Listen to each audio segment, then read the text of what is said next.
History of cutters. Sailing through centuries of innovation, the term cutter has navigated diverse waters, serving as a designation for various watercraft, each with its unique characteristics. Originating in the 18th century, cutters evolved from fast-sailing vessels into versatile watercraft utilized by governmental enforcement agencies and ships' boats. Founded in this rich maritime history, cutters have left an indelible mark on naval and customs operations. Best inventions: the sail and/or Symphony. Early cutters, as ship's boats in the 18th century, were clinker-built, open boats optimized for both sail and/or propulsion. They featured a distinctive washstrake with rowlock cutouts, allowing efficient oar use.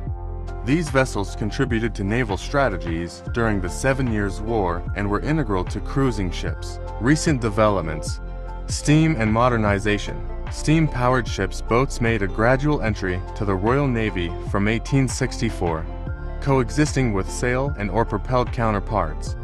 Steam launches, picket boats, and steam cutters became part of the naval inventory. However, sailing and rowing cutters persisted well into the First World War, showcasing the enduring legacy of traditional maritime methods. Current status: border guardians. In contemporary contexts, the term cutter extends beyond sailboats to encompass law enforcement vessels. Used by agencies like the United States Coast Guard and the UK Border Force, modern cutters play a crucial role in patrolling territorial waters, preventing smuggling, and ensuring border security.